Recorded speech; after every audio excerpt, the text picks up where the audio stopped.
Welcome to the Mostly All Figured Out podcast with your host, Emily Rose.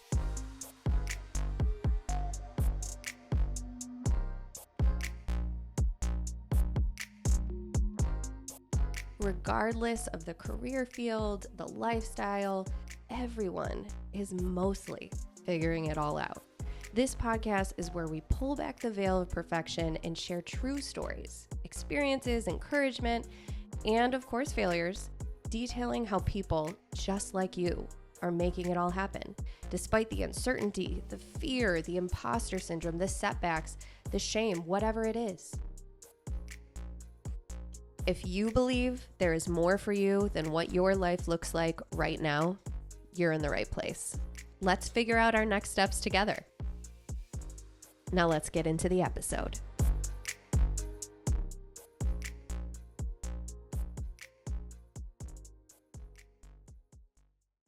Welcome back to the Mostly All Figured Out podcast. I'm your host, Emily Rose.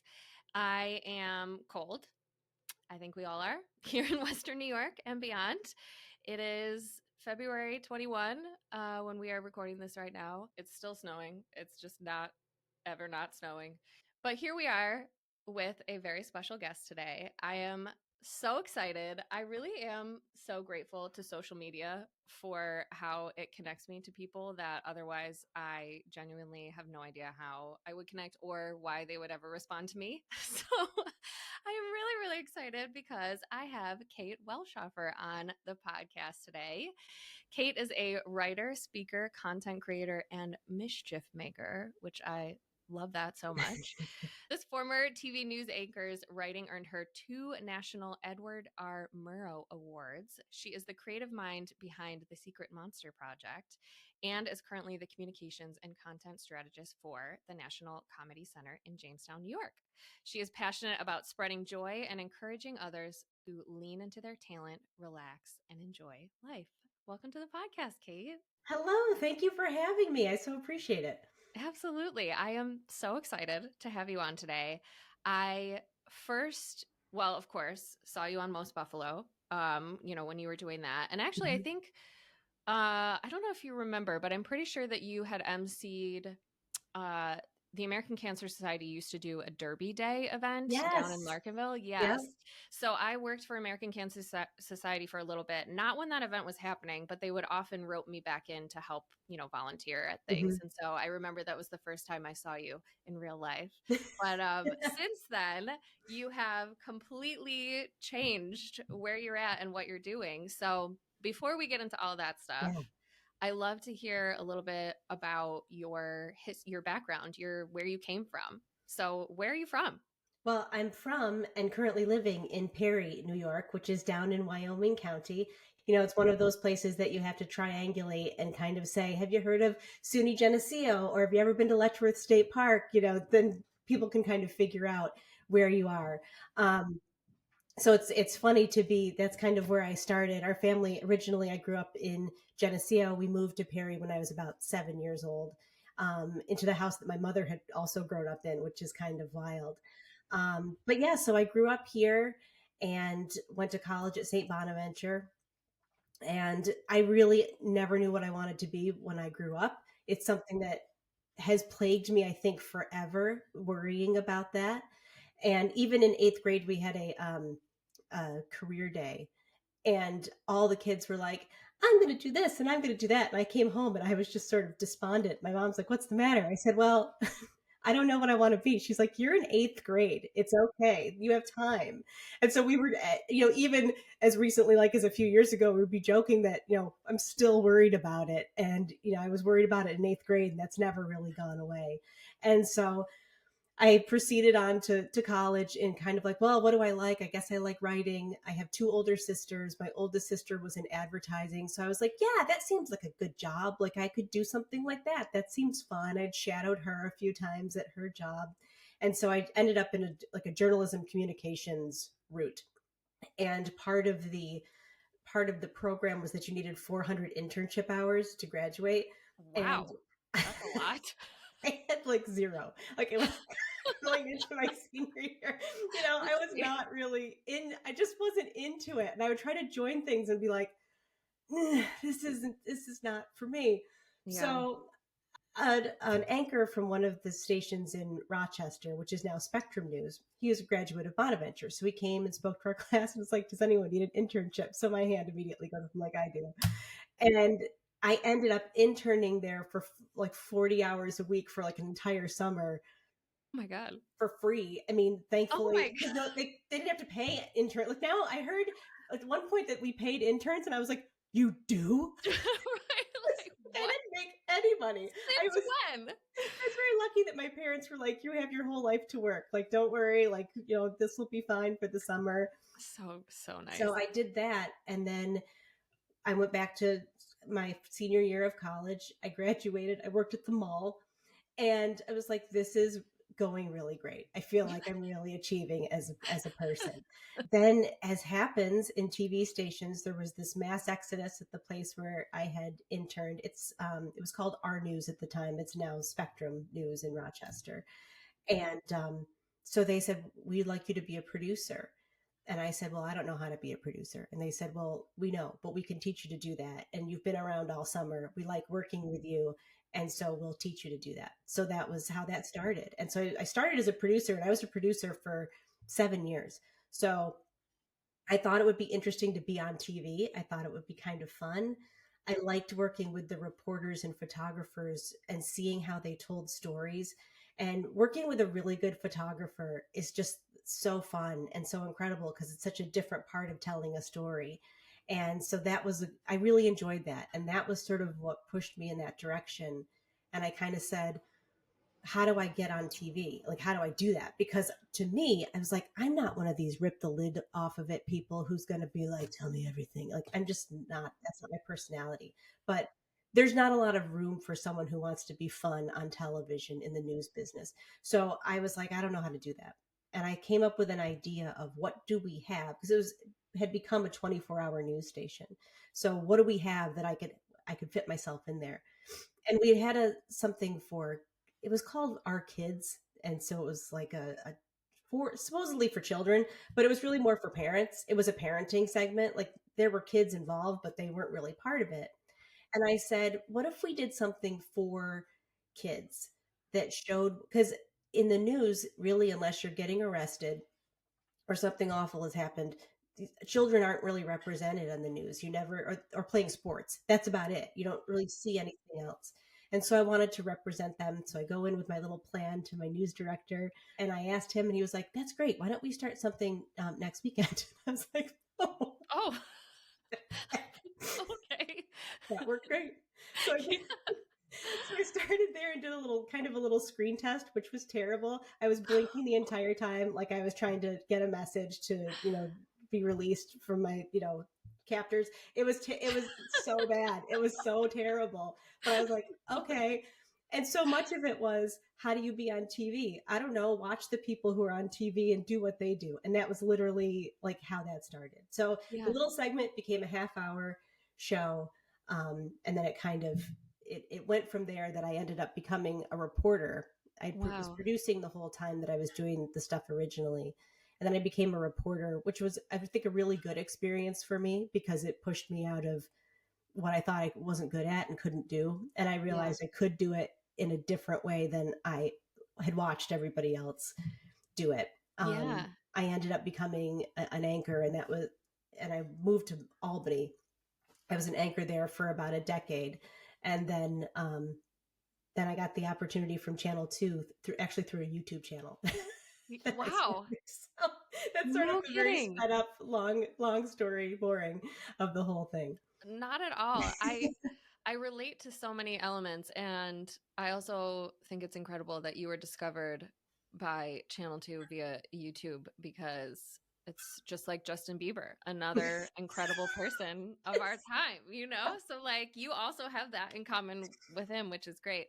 But I think it's like such a common thing for creative people to know that they want to create and know that they have this talent but have no idea what to do with it, and know that they have to figure out how to make money to live, And so I think we just kind of fall into jobs, which is kind of what happened with you, right? Through this internship, you ended up getting the job. And I actually had a very similar experience in that I actually thought I wanted to go into news and broadcasting. So that's what I studied at Canisius.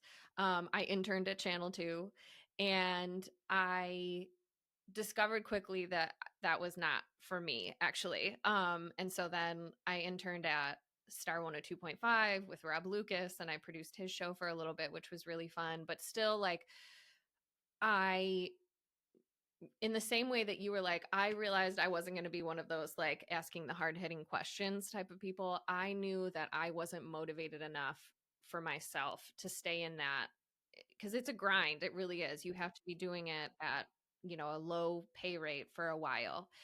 And so I ended up going back to school to get my master's in PR, thinking maybe this is the thing. And I went to NYU, which was amazing, but it's very expensive. And so I ended up right back here, serving at Carrabba's Italian Grill, and kind of fell into an internship with Punt Foundation, and was helping them do some of their events and fundraising. And Gwen Myziak, who's still the executive director there, was brand new as the executive director at that time. And she was, I think, only the second one they ever had. And so she was just wonderful and so grateful to have help and support. And through her, I fell into a job working for Roswell and working in nonprofits and doing events and fundraising. And that's what I do now through my business, is that stuff. It's, I do think that is such a common thing, especially for young people who are just not really sure, that they kind of fall into stuff. And then years later are like, wait a second, how did I get here? Is this what I actually want to Yeah. do? And am I happy here? So, what was the catalyst for you that eventually made you decide, I want to do something different? Well, I think one of the things too that's important is that when I was younger, and I say this to young people now because it's really embarrassing, but I think it's important to tell them this. When I was growing up, it didn't really occur to me what was important as a job or a career. I knew I had to pick something. That's how I always felt, that I had to pick something. But really, what seemed to me to be very important, and I grew up in a house with parents who were they were buddies. They were respectful of each other, and so it wasn't a case of I had grown up in a very patriarchal family. I didn't, but yet I grew up with this idea of the most important thing was that I needed to get a boyfriend. Like, you need to get a boyfriend, you need to get married, you need to get a dog and get a house and have children, and then you figure out what you want to do after that, and that's what really mattered. And it never even occurred to me that that wasn't necessarily something I was really interested in. It was just something that seemed like, well, that's what you do, and that's what's important. And I don't think that that's gone away. As much as we want to, you know, we're a progressive society, it's sort of, Well, I don't know, we'll depends. save that for later. Some people are trying. Anyway, Yeah. we think we've come a long way. Let's Mhm. put it that way. We have it in our mind that, we've come a long way, Yeah. but I don't think that we have. Yeah. And I think in a lot of ways there's still that pressure of and I see it, with younger women who are still worried about, I'm single, and it's, Yeah. for me, the best thing to happen to me in this whole process was to get married and to get divorced, because it was one of those things that it was the first time in my life that I ever fell off the track. I was a good student. I did a good job and I made the honor roll. And, you graduate from high school and then you go to college and you do well there and you're involved in activities and you do all, and you're doing all of the right things that you're told are the right things. And then you get to a certain point and you say, what am I doing? This is not the right thing. I'm not on the right path. And it's really scary to admit it. And then I remember sitting there thinking, how long do I have to be married before people will think it's acceptable that I get divorced? And that's a horrible thing to think. And I think ultimately, that's one of those things that worked out for the best for everyone, despite not being a good, it's painful. Those things are difficult for everyone. But I think it was one of the best things, because then I was like, okay, what do you want? And I think that was when, I think it goes back to that point of, then I was thinking about more of what kind of life did I want to have. And the job that I was doing, I didn't necessarily love it. That's kind of where the YouTube channel wormed its way in there, because I wanted to do something that I could just do and not have all these rules attached to it, and have some fun. Because some of the best advice I got is, a friend of mine said to me, she said, "You're too worried about the job. What do you want to do? What?" She's like, "You need to just do something you enjoy, and don't attach something to the end of it. Just do something you enjoy and see where that leads, and then take another step and see where that leads." And I think that has been what I've done ever since. And I still worry about, what are you going to do and what's going to happen. And there were considerations of, if you're a person by yourself, how do you set yourself up to be financially secure? When you start to break down all of these things, which was always positive growing up for me, it wasn't a bad thing, but it was also just like, what if that is not what your life ends up looking like?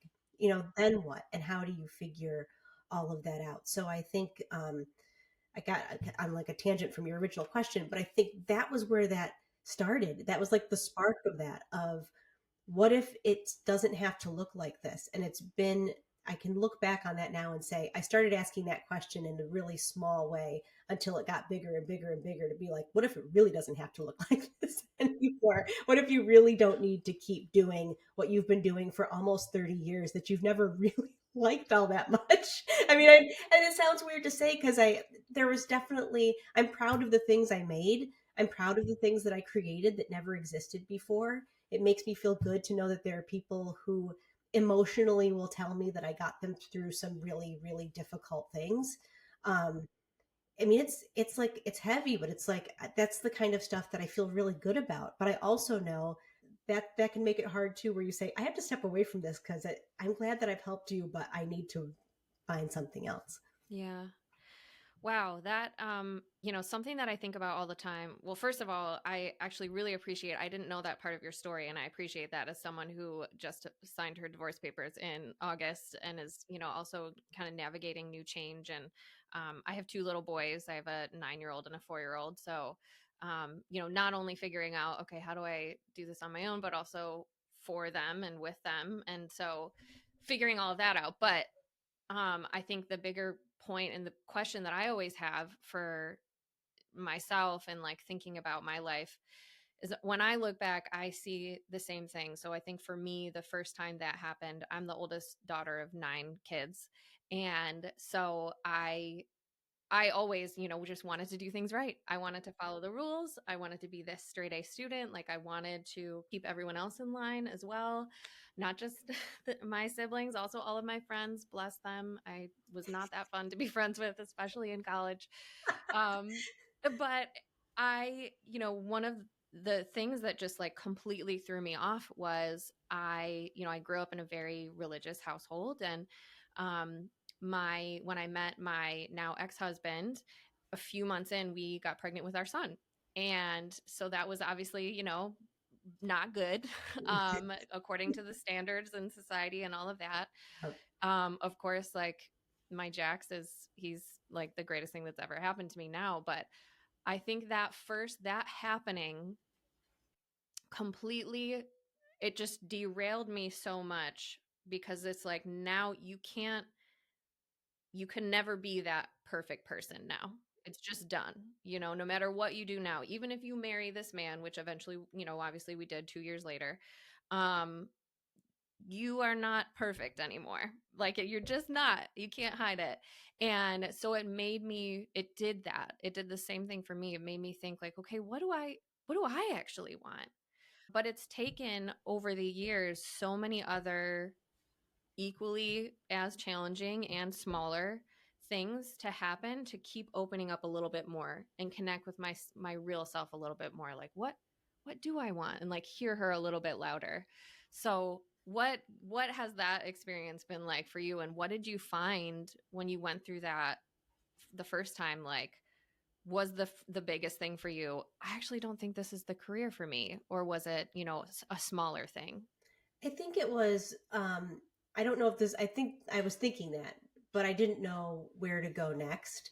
And so I think it became really important for me to just follow that advice of just do something you enjoy and see what happens. And for me, that became making YouTube videos.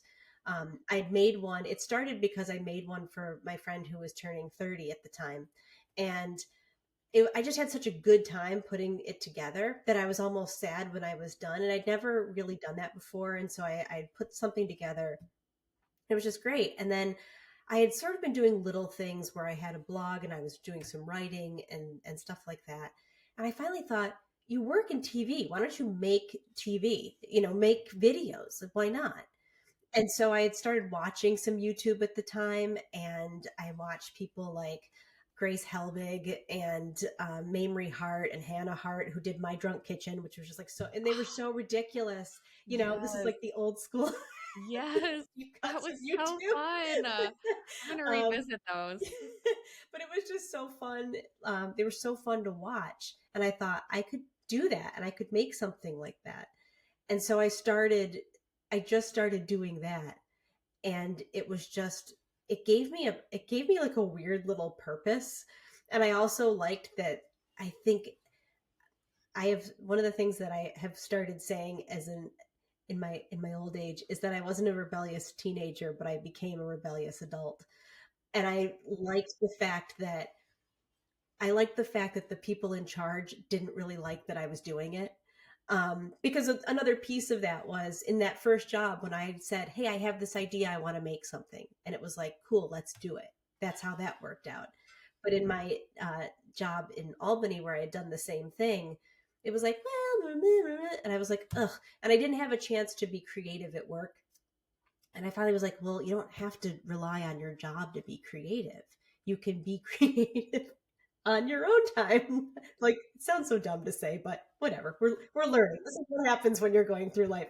But I that was when I was like, well, you can do something fun. And I remember the news director at the time had called me into his office, and he's like, doing this is beneath you. And Hmm. I was like, okay, well, you and Yeah. I both know that I'm not doing anything that's violating the rules of my contract. Mm-hmm. And of course, if the audience really had something to say about it, where it was like, we can't, we don't trust what you do in your Sure. job, then I would have had to consider that. But they didn't. If anything, it was almost more embarrassing for the organization because they were like, why don't you let her do more things? Like, why don't you let her, out of this box that she's in, because she clearly is fun and, you could add something to Yeah. what's Yeah. going This on would here. benefit you. So it kind of opened things up in that way. And it was like, you look at it, you look in the rear view and you kind of see how things unfolded. But at the time, I was like, I, I don't know. And I kind of just am going to do my own thing. And I had and still have a really excellent friend group from those times of being there. I mean, the people there are, extended family to me, and that's another home for me. And so I really enjoyed being there in that place with those people. And that was sort of what kept me going. And as I was like, I don't know what's going to happen. but I'm just going to kind of keep doing what I'm doing and see where it leads. Did you, when you decided to step away and try something new, did you have like an intuitive feeling? Was your voice of fear louder, or your voice of, we're going to figure this out, it's fine, louder? And what do you think the reason was? I think there were a lot of things, and it really was a long period of time. So I had gotten together with my now husband, and so which was like a whole other wild, tale of like, how does this even happen? But that was something that had changed in my life, that I was like, okay, I want to be able to be in the same place, and have a semi-normal life kind of. So that was a consideration, but it wasn't the full consideration, because it was really just sort of adding to things that I was already thinking about. And had been thinking about that this isn't quite the right place for me. Um, but when I signed my last contract, I signed it with the idea in mind that in 2 years, I first of all was like, I'm signing for 2 years, which I originally, my first contract was for 4, which is fairly long, but I had negotiated that. So that was kind of like, okay, well, I was trying to get a little more money for myself, to be honest. And they were like, well, yes, if you want to come work here for 4 years, I'm like, let's 4 years. Why not? Sure. Off to Buffalo. Let's go. So I did that. And then, so he was a little surprised when he was like, oh, 2 years, which was, it was kind of funny because I knew he was going to be retiring. I'm like, you won't even be here. So get out of here. Like, what's going on? It's not your problem anymore. Right. Exactly. But I negotiated that contract with the idea of like, you have to do whatever you can for yourself so that you can bail in 2 years. If it's possible for you to do that, you can do that. And that was really in the back of my mind, and like far in the back of my mind. Like, I was just like, just I don't way know. back there. Right. Like, I don't know. It was like it felt like a pipe dream kind of. You have this idea that you're going to be able to do, but what are you going to do, and how are you going to make money, and what, and I started to get I couldn't really think about it. I just was like, I don't know. I'll just figure it out. And I really was I don't know, kind of afraid to think about it. I'm not very much of a numbers person. So I was like, I don't know. And then finally I was like, do the math, ding dong. Like, what would it take for you to do that? Like, what would you, and so then I started to really, in the next couple of years, be like, you need to pay down any debt that you have. You need to be as lean and mean as possible so that you could step into a new life and not have to worry about it as much. And I think we get in this track too of like, I have to make more money and make more money and make more money and make more money, because it's like, that's what being successful is. And that's what you have to do to maintain everything. And then when I really looked at it, I was like, what do you really need? Like, let's be realistic, and still being able to, I'm not talking about like, sewing up your stockings or your tights for like the next 25 years, like not that kind of situation, but like you can still do things that you enjoy and are fun, and you're not just like, please, like, how can you do that? So I figured it out, and when I really looked at it, I was like, huh. And then all of a sudden it was this really, everything really opened up to me then, because I was like, it actually doesn't matter that much. You are and I'm grateful for that. I was grateful to be in a place where I had been like, okay, my car is paid off. Like, I did like all those like little things that for me were lucky. And I think some people took it as, well, you got married and now your husband supports you, which is hilarious. And he laughs very hard at that. And he's just like, please, Catherine, I can barely support myself. What are we talking about here? Um, Truthfully, the only thing that we are connected with is health insurance, which is no small thing, of course. But everything else, that's it. It wasn't a case of just, that's it. And I didn't want it that way either. It was important to me to always be self-sufficient and say, can you take care of yourself by yourself? And you should be able to do that. I think it's important, because otherwise, being dependent on somebody else entirely, I think, is really dangerous for people either way. So that was something that I really realized that this is possible. It's possible in a way that I didn't think of before, especially when you're like, oh, you don't have to continue paying the rent that you're paying in Buffalo, and it's like, you don't have to keep driving back and forth, and all of these things that add up. Made it started to make a little more sense to me in a way that was almost sort of surprising. It sounds very dumb, and I realize that when you're like, oh, and then I think, if you would have like 15 years ago figured this out, you might have been in a different place. But we all think like that, though. I think it's just like you figure it. My husband always says it went the way it went, and I always love when he says that, because he's right. It's like, listen, it went the way it went, and here you are now. And I am very grateful, because I know that I should be for where I have landed. Yeah. It's so funny, because all the things that you've said so far that are like, oh, this is so dumb, that's so silly. Everyone thinks those things, it's not that dumb. And you saying it, I think, is so important. Like you saying that, what did you say before about like, oh, I could just be creative at home? That that is not a prevalent thought though. You know, No. I go to there's a free monthly event, like lecture series event called Buffalo is Creative. And we bring speakers in. I'm on the volunteer team for this, and we bring speakers in and they'll talk about creative projects and things they're working on. And I can't remember which speaker it was, but one of the questions, that came up, this person started doing art in their spare time, and then it ended up being very lucrative for them, and it was great. So they didn't intend on it making money, and then it just did.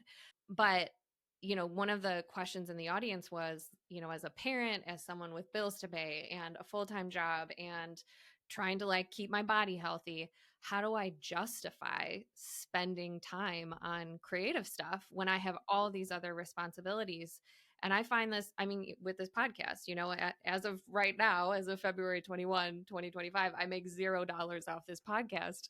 But, hopefully by the end of the year, that'll be changed. But I love doing this. Like in the same way that you started doing the YouTube videos. I love doing this. I love connecting with people. I love sharing these stories in the hopes that it does open, especially women, their perspective on what's possible for them and what they can do.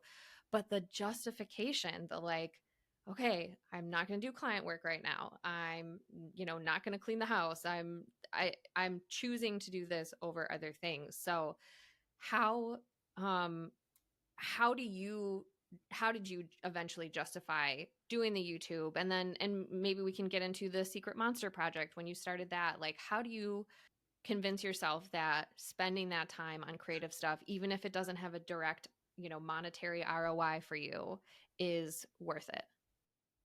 I think that it's just worth it and how it makes you feel every day. And who are you justifying it to, I think is another good question. Because certainly, and, I'm someone who, was never raising small children. That wasn't part of my life. So I realized that that's something that's much different in my case than from a lot of people. But I think that I look back at growing up and how important, drawing, the arts, like that was such a part of music. Like it was such a part of my growing up in my life. And I think it's an important thing to bring in. And I think it's vital that we show that it's important. And it's not, you don't have to be someone who becomes a famous painter in order to enjoy art itself and creating and making things. When we're little, you can dance around like, a whirling dervish, and be like very wild and crazy. And, you can draw and you can do all these things. And then you get to a certain point in your life. And then it's like, well, you're not good at that though. You're not good enough to be able to make that part of your life. Forget like, career, like, right. I'm not going to become a prima ballerina, but like if I wanted to take a dance class down the street, why not? I mean, you should be able to enjoy that and do that. And I think I realized something that I still struggle with saying out loud because I don't know that I believe it in myself, but I do know that I'm much more of an artistic personality, and that's what I want to be doing. I want to be making things, whether it's writing or drawing, which I've discovered is so fun. It's just that enjoyment. And I interviewed a number of years ago a woman named Kateri Ewing. She's in East Aurora, and she wrote some books that are called like Art is for Everyone. And that's her whole point of, you have people who will go hit a bunch of, worm burners on the golf course every Saturday. Nobody cares that they absolutely suck at it. It's like, well, I'm going golfing. But if you did the same thing with, I'm going to go to a dance class, or I'm going to go paint, or I'm going to go draw, and people would be like, but you suck at it. Who cares? Like, we're so worried about mastery of everything that it's like, and that's why sometimes, like, I used to do crafts on Most Buffalo, and I loved it because they would so much of the time just totally suck. Or like the process of it was so ridiculous. Like, I didn't have any glue, but I had super glue, so that I have like, googly eye stuck to my hand, like that kind of stuff. And people really enjoyed it. I think Yeah. the people in charge were like, what are we putting on the news? But I was like, who cares? Like, people are looking for they're Real. looking for that. And like I realized Yeah. that one of the things when I think about like what do you want your legacy to be, or what do you want people to remember you for, it's like I want to be the person that when they see me, I'm either going to be shooting my mouth off about something, or I'm going to like just give them a break.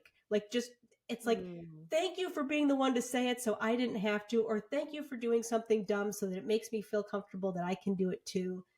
yeah. That's what I want it to be. Yeah.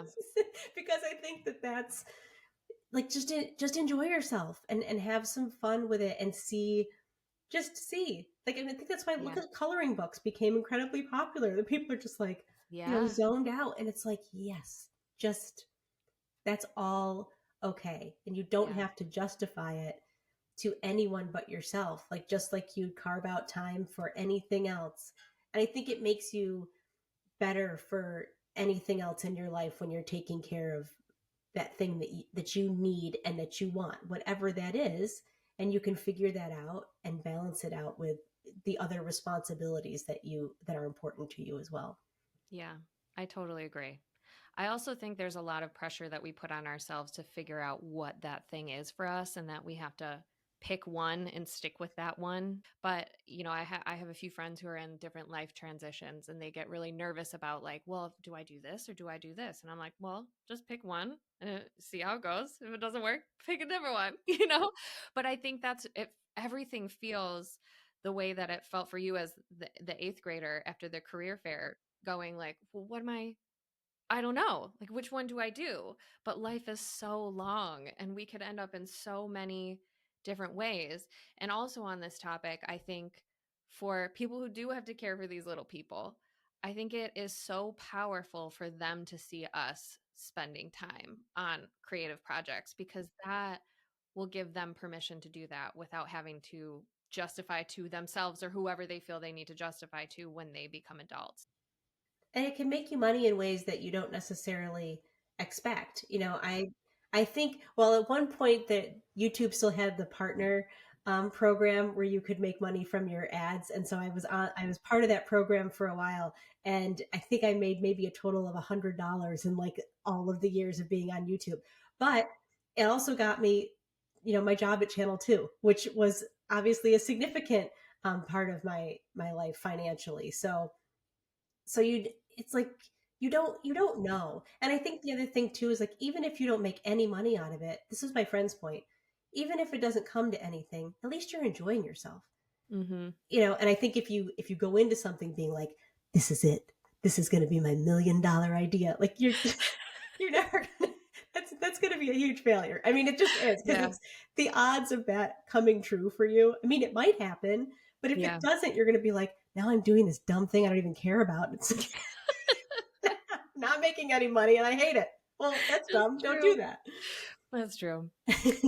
Well, okay, so let's switch. Let's talk about your online presence and your social media, especially because you have a really big following and people are super engaging with your platform. And you shared a post recently about a frustration that you feel with particularly other women creators who are not being more vocal about everything that's happening and how it affects us as women every single day. Can you talk a little bit more about that and why that's so important to you as a creator yourself? Yeah, I think well, first of all, that people are still in the comments of that. They're still talking about it. This is the second time I've made something that I realize when it starts to take off, how it feeds it and how like the more people get riled up about it, the more it pushes it out. And I kind of open my Instagram with one eye open, like, oh, I don't know what's happening in here. And I kind of have just sort of let that go. But it's something I had been thinking about for a long time. So, and there was one day that I was like, I don't know if I should post this. And I thought, you know what? I'm just going to post it. And I don't really know. I didn't really have a big reason for it, but I thought, you know what? I want to say something. And it was less about feeling that they had to say something, but noticing the ones that weren't saying anything. People who I would follow who even there would be an occasional, you know, there's a lot going on, or it wasn't even anything where you needed to be speaking out on something specifically. It was just simply saying, a lot of these things that's bubbling under the surface is scary, particularly if you are not straight, white, Christian man with a lot of money. And so I thought it's interesting. And I started to kind of look at some of these accounts and think, nothing, not one thing. And I think my thing is that it's when they also dabble in the space of women empowerment. And so they are selling whatever they're selling and doing whatever they're doing, but they're also, very much being like, you're a girl boss and you can do it and blah, blah, blah, blah. And I thought, those two things don't work for me. I don't think that you can be somebody who is saying that you're empowering women and you are silent entirely on the affairs of the world. One of the things that was really interesting is somebody commented, this is before I stopped, like, you really should not be reading these comments anymore because who knows, but somebody had commented something about, well, this is why America is where it is because, America's not the center of the world and not all influencers have to talk about. And I was like, okay, first of all, it never occurred to me that somebody from somewhere that, is not a county away was going to be paying attention to what I was saying on the internet. So that was interesting. Yeah. But also I thought, if I follow people from all over the world, and if they talk about something political or something specifically happening in their country, I don't go, well, what about us? Right. So yeah. I'm like, all right. I'm like, well, fair, I guess, to understand that, these things can be seen by all kinds of people. And I was certainly didn't occur to me that that anybody who was a creator from another country would be swept up in that. But I was like, well, be that as it may. Sure. But it's been very interesting to see that unfold and how many people have followed me because of that reel. It was really pretty significant in like thousands of people, which I was like, well, enjoy the cat content. I'm like, I don't have it in me to be this kind of creator every single day. Occasionally I'm shooting my mouth off, but most of the time I'm pretty docile. But it was really interesting how many people were like, thank you for saying that. That's what I was going to say. I think that by saying that, you just like automatically became a safe place for people. You know what I mean? Like you just became safe. That. Yeah, because you just made it clear, like, this is where I stand and this is what I believe.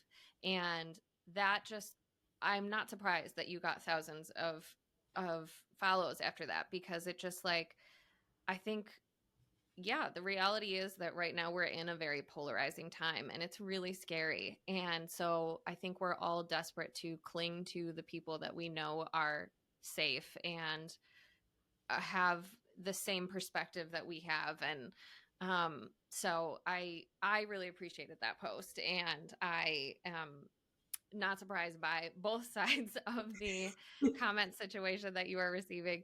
So in that same vein too, like, how have you dealt with that? Is it mostly like a just kind of one eye open, like, let's see what's going on? No, okay, we're good. How do you deal with that? Well, I learned something after because there was one other time that I made a reel and I didn't even say anything.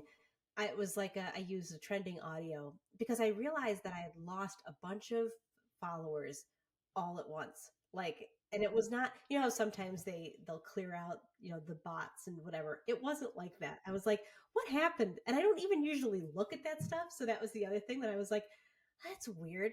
So I go back and look, and I had posted something about feminism. So I was like, oh, how dare you? Right. So it was just text on the screen that said, how come I lost? Oh, I said something about feminism. So people were like, they're like, I'm out.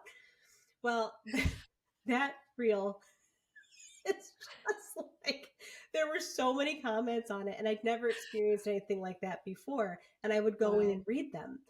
And then I was like, okay, you get the idea. For the most part, you have people who are, get the joke. And then of course it worms its way to the corner of the internet with people who, are just, it's not great. I mean, even if you have 100 nice comments, if there's one mean one, it lays eggs in your brain. It just does. It's just the lizard brain part of us that prioritizes threat, no matter how dumb.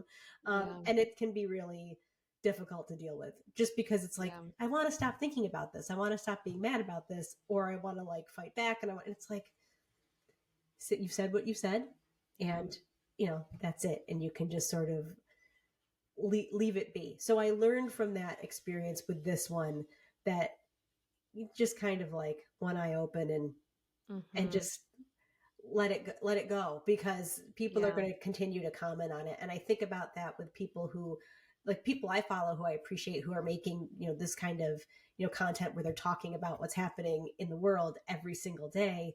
And I think, I look at all their comments and just think this is their reality every single day. And I'm so appreciative that they have the fortitude to continue making this Yeah. kind of content, because I would be like, I'm out. It's exhausting. Yeah. It's too much. Yeah. I don't want to be part of it. Yeah. Honestly, yeah, sometimes, I mean, there's a whole, some people just, and I do this sometimes, I'm not going to lie, will go to Instagram and look at posts just to look at the comments and see Yes. what people are Oh, I've saying. totally done that. Yeah, it's wild. It's Yeah. absolutely wild. So I do want to talk about the Secret Monster Project Oh, yes. because I think it's the most precious thing I've ever seen. I think I read that you started it January 2023 and that you Yes. wanted to draw a monster a day. Is that right? Yes. Because I needed something creative to do. It was the last year of my contract. And so I was like, how am I going to get through this last year?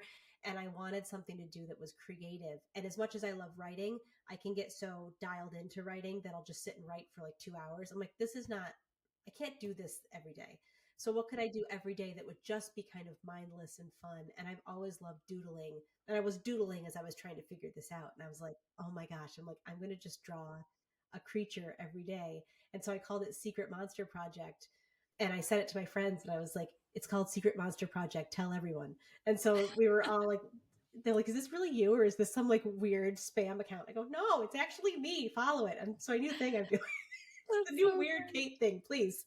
I need you. Support me. I need your support.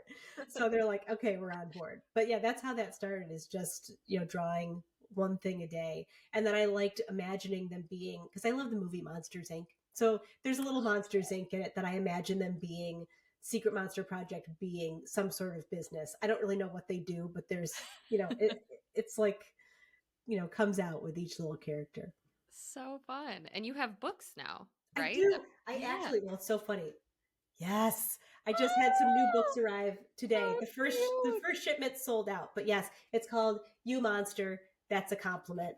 Oh my And it's a lot of it is the stories, of, oh, he's perfect, Cecil. Um the gosh. stories of the various monsters and what their deal is. So, That um is so great. yeah, so it was really fun to put together.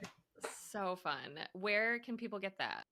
So you can find it. Well, actually, they're going to be available in Hamburg coming up soon in March. I'm going to be doing a signing at Merit Badge Books in Hamburg, which is great. The owner is a former Perry resident as well. So we're going to do a little signing there in the March 8th. And then some of the books will be there. You can also go to 11covington.com. There's a shop right here in town. They sell them as well. So that's where I've been selling my books so far. How cool. I bet you didn't imagine when you started, this project that you'd have a book that you'd be selling with these little stories of these Yeah. creations. It It's so started with neat. stickers. I made someone was like, you should make stickers out of this. So I'm like, and it was never anything. That's the other thing. Sometimes I feel embarrassed. I shouldn't, but I do feel embarrassed that it's not like I have some master plan. I always appreciate when people, like when I left Channel 2, everyone's like, she's going to announce something really big. I'm like, no, I'm not.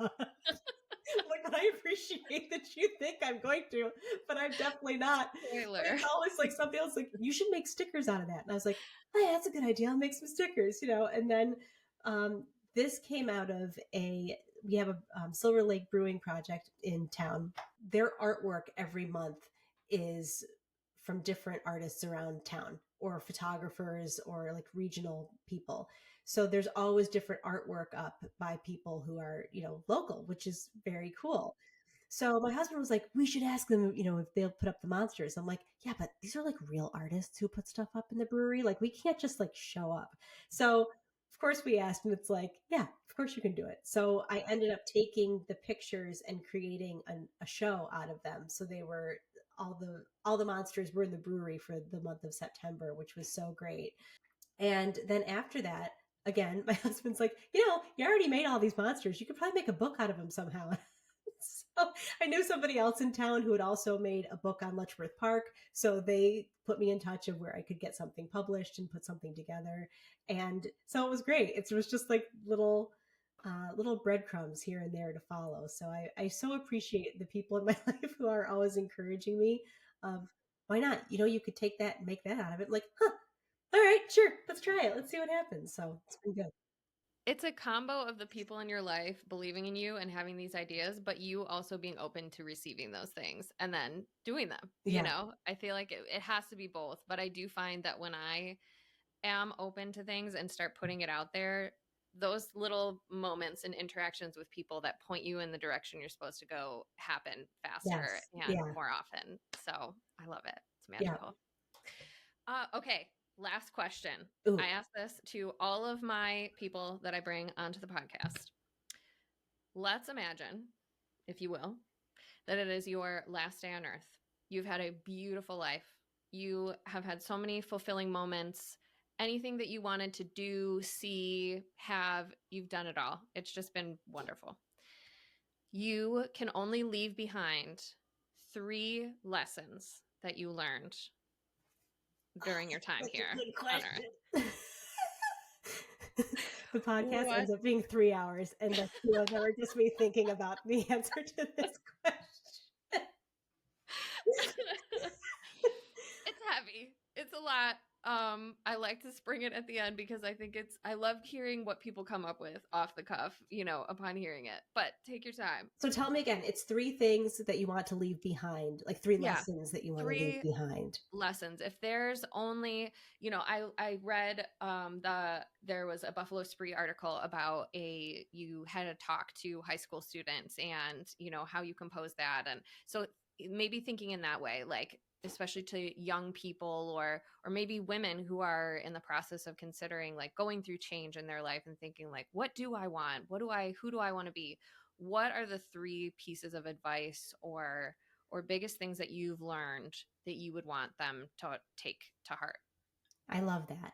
I think when you talk about talking with the high school students, and I've said this in some other talks that I've given as well, which is listen to the little weirdo inside your head. The one that tells you, hey, this is kind of like a wild haired idea, but that voice is going to guide you ultimately. There's also, the gremlin side that's always like, everything you do is terrible. Do not listen to that. Listen to the weirdo, the little weirdo who's just like, doesn't this seem wild and fun? Let's try that. Let's do that. Listen to that little weirdo. I have discovered that is a good thing to do. I think the other lesson that, and again, this is not mine, this is something Reverend Michael Beckwith was on Oprah's Okay. Super Soul Sunday, which I used to listen to going on my stupid walks for my stupid mental health during the pandemic. And it's the ones where she's like in Hawaii under like, the tree, and you always hear like, Yeah. whoosh, and they're having all these like amazing, and you're just trudging around your neighborhood like, what is this, the end of the world? Yeah. Yeah. But he said, walk in the direction of potential pulled by joy. And I think that's I think that's a great lesson. And I feel like I have implemented that in ways that I didn't realize, but I think that's a good direction to go in. That's beautiful. Let me think. And I need one more like good lesson. I don't know. I guess what's coming up for me right now is I'm just thinking that you just have to be open to the idea that your happiness may not be what you think it will be or what you think it will look like, but it is there for you, and you have to listen to yourself. And even if there's a lot of outside things that are telling you, well, that's not how everybody else does it, or that's maybe not a good idea, or what are people going to say, but if you listen to your own self, your happiness it's there for you, and you may not think so. And I think there is a lot more magic in the world than we give it credit for. That's beautiful. What a wonderful way to end this podcast. Thank you so much, Kate. I truly, truly appreciate this. There's so many awesome golden nuggets that you gave us and things that I'm going to be thinking about and ruminating on for a while. And I cannot wait to share this with people. Well, I'm so glad to be asked, and I know I'm a motor mouth, and I have to apologize also that I have a cold. So I sound like I'm coming to everyone from the bottom of a well. I can assure you, I am fine. You sound fine. You do not sound that way at all. You trust me. You sound great. I Thank was you. laughing. I'm like, this would be the time that I get a cold. I haven't talked to anyone on any kind of media in like months, but it's like, oh, there's a podcast. Great. Hi, thank you for having me. I feel really good. That's always how it goes. Yes. Honestly, I had when I was super motivated for some reason to make an intro and outro for the podcast, I had COVID and I was like, well, now or never. You told people you were doing it. So Now's the I'm like, time. welcome to the Mostly All Figured Out podcast. We're so happy you're here. And I just haven't changed it. I'm like, what are you doing? I actually like So that. I mean, because you know what, it goes along with the theme. I think very well. It's mostly all exactly. figured out. I can assure people always that like this will never be perfect. It's And never a good time. There's never a yeah, perfect time to do anything. there just isn't. Just do it, right? Just start. Start Yes. drawing your doodles, start your podcast, start your YouTube channel, whatever it is for you, start doing it because we don't know what we're doing. But it's fun. My husband and I laugh, but I'm like, I became the poster child for quit your job and just do whatever you want. It's like, it's not exactly like that, but it's how it looked a little bit. A little, but you know what? I'm here for it. I totally stand by that as well. So, cheers to that. Yes, Happy Friday, and thank you so much. absolutely. Thank you. Thank you so much for listening. If you like this episode, which you obviously did, please share it with your friends, your family, your coworkers.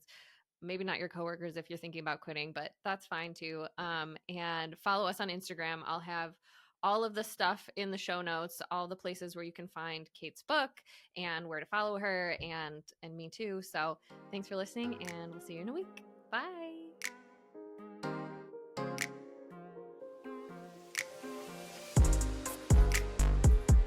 If you enjoyed this episode, there's a few things you can do to really help your girl out. Please subscribe, rate the podcast, give me a little review. All those things really do help me in a lot of ways. And this year, I'm really trying to expand my reach. I'm trying to get this podcast in front of more people who might need it. My people, our people. So let's keep growing this beautiful community of nice people who are just trying to be their best selves. So if you know someone who might like it, please send them the link, share it in your stories, tag us, which is another thing you can do, actually. If you're not already, please follow us on Instagram at Mostly All Figured Out. I've actually been very good about posting new episodes every Friday, so you can see who is up. You can get some little previews, sneak previews with some sound bites that we post throughout the week.